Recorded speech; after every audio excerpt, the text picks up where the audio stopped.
और मैंने यहाँ आके जो जम्मू कश्मीर के लोगों में देखा, बड़े प्यारे लोग हैं, इनकी धीरज, ऐसा कहते हैं ना, सब्र पर मुझे बड़ा सम्मान होता है कि कितने साल उन्होंने सहन करते करते ये वक्त गुजार दिया। और एक ऐसा लीडर जो जम्मू कश्मीर में आया भारत जोड़ो में, जिसको डराने की कोशिश की इन लोगों ने, भारतीय जनता पार्टी ने, किसी से डरे नहीं। और जिस तरह से भारत जोड़ो में आए, उसके बाद उन्होंने पूरे हमारे कांग्रेस के लीडरान, हमारे युवा, उनको गाइड किया और उसके साथ युवाओं को जॉब के बारे में उन्होंने बहुत सारी बातें की। आज परिस्थिति ये हुई कि युवाओं के पास जॉब नहीं है, हालात ख़राब है, ड्रग्स काफ़ी फैला हुआ है और उसमें बड़ी तादाद में हमारे युवा, जो पार्लियामेंट्री कमेटी उसने रिकॉर्ड दिया कि करीब 13.5 लाख ड्रग एडिक्ट हो गए और उसमें भी 1,70,000 माइनर है। ये बड़े दुख की बात है। हमारे गुजरात में भी कंडला में लाख लाख करोड़ रुपए के ड्रग पाए गए। बड़े वादे किए उन्होंने युवाओं की उम्मीदों को ले जाने के लिए। न जॉब मिला है, न काम मिला है, और उसमें कांग्रेस पार्टी ने जो वादा किया है कि हमारी जो सरकारी नौकरियां बाकी है वो भरने का काम सरकार हमारी बनते ही जल्द से जल्द करने वाले हैं। और जब नौकरियों के लिए उनकी एग्ज़ाम हो, इंटरव्यू हो, जो भी, तो 1 साल के लिए ही उसको पैसा भरना है, बाकी पैसा भरना नहीं है। 3500 रुपया पर मंथ उसको देंगे। उसके साथ साथ भारतीय जनता पार्टी ने खास करके टेररिज्म के बारे में बहुत कहा। अब आपने भी देखा है कि जम्मू कश्मीर के हालात कैसे रहे। अभी भी थोड़े 2 दिन पहले ही जब प्रधानमंत्री आए थे, उसके अगले दिन ही हमारे 2 युवान शहीद हो गए, जवान 2 घायल हो गए। अब पता नहीं बॉर्डर पर बाकी जगहों पर क्या हालात है। तब एक तरफ से आपने स्टेटहुड हटा के यूटी इसलिए ले आए कि आप मिलिटेंसी, नॉर्मलसी करना, उसको ख़त्म करके नॉर्मल करना चाहते थे। इतना लंबा समय जाने के बाद भी अभी वही बात आप करते हैं। पर सुप्रीम कोर्ट के डायरेक्टिव पर अगर आपने सचमुच स्टेटहुड ला दिया होता, चुनाव तो करना ही पड़ा, करना ही पड़ना था। पर बीच में ये भी लगा कि कुछ एक्टिविटी की वजह से चुनाव को डिफर भी किया जाए। पर उनकी सरकार, बैसाखी की सरकार आई, पूर्ण बहुमत नहीं मिला, इसलिए वो उनको ये भी करना पड़ा कि अब चुनाव तो करना ही पड़ेगा। भारतीय जनता पार्टी जब रूल करती है तो हम देखते हैं कि अंग्रेज़ों को याद करते हैं। अंग्रेज़ क्या करते थे तो कि डिवाइड एंड रूल करते थे। ये भी डिवाइड एंड रूल करते हैं और इसलिए ये यहाँ वही नीति अपनाते हैं। जम्मू कश्मीर में एलजी के रूल को लाके पूरा एक्सप्लॉयटेशन का काम करते। यहाँ की ज़मीन, यहाँ का पानी, यहाँ की बिजली, यहाँ के माइनिंग, यहाँ के रिसोर्सेज, उसको वो एक्सप्लॉइट करना चाहते। और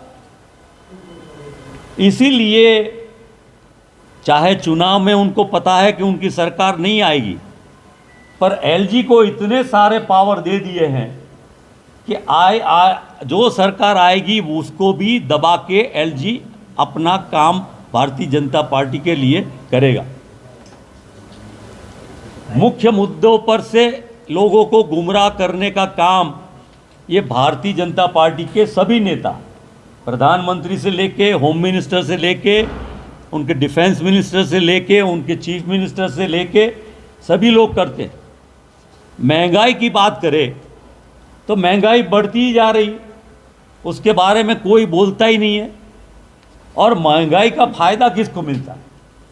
गरीब और मध्यम वर्ग तो पिसा जाता है, लेकिन उसका जो महंगाई का फ़ायदा कौन ले जाता है? तो बड़े लोग ले जाते हैं, बड़े व्यापारी, बड़े इंडस्ट्रियलिस्ट। और उसमें एक ही नाम सबसे बड़ा आता है कि अदानी। किसी भी चीज़ में देखा जाए तो, क्योंकि वो महंगाई कम करना ही नहीं चाहते, इन्फ्लेशन को घटाना ही नहीं चाहते। इन्फ्लेशन बढ़ता है तो फ़ायदा किसका होता है? वही बड़े लोगों का होता है और सभी कमोडिटी का। इसलिए उन लोगों को, अभी आपने देखा होगा कि महाराष्ट्र में पावर प्रोजेक्ट का अलॉटमेंट हुआ, उसमें इधर उधर करके भी अदानी जी को 6,800 करोड़ का पावर प्रोजेक्ट मिला। जम्मू कश्मीर 2024 की असेंबली के चुनाव में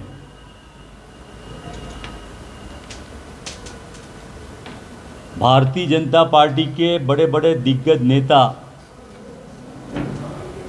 अभी बारी बारी बहुत आने लगे। जम्मू कश्मीर की जनता नॉर्मल दौरे पर भी चाहती थी कि केंद्र के सरकार के ये नेता जम्मू कश्मीर में आए, जम्मू कश्मीर की जनता को मिले, इनके दुख दर्द समझे, सुने और उनके बारे में सोच करके केंद्र सरकार से उनको मदद करने की कोशिश करें। अभी थोड़े ही वक्त पहले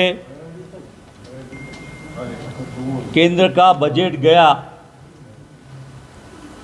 और स्टेटों को स्पेशल लाभान्वित किया गया, लेकिन जिसके बारे में भाजपा एनडीए की सरकार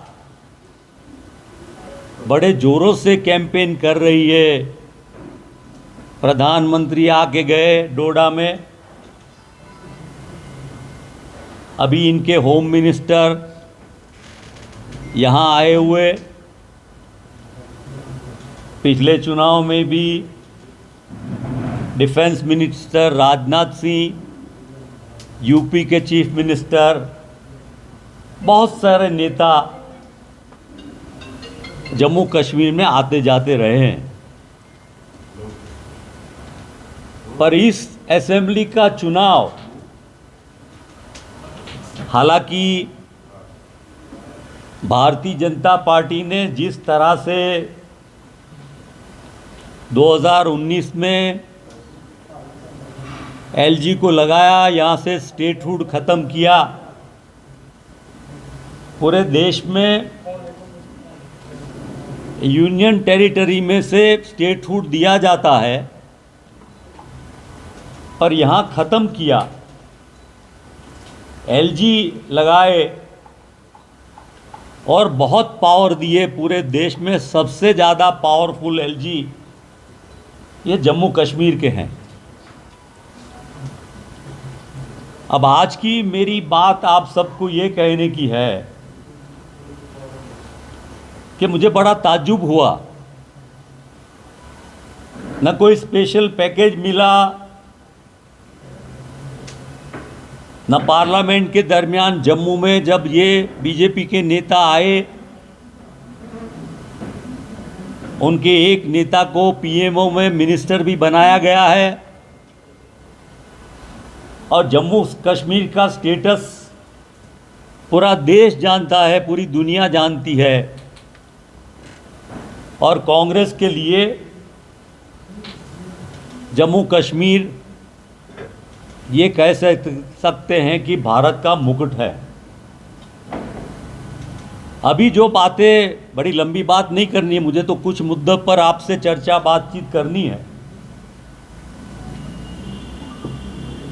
तो जो कह के गए प्रधानमंत्री जी, उसके बारे में मैंने जम्मू में बात की थी, पर जो होम मिनिस्टर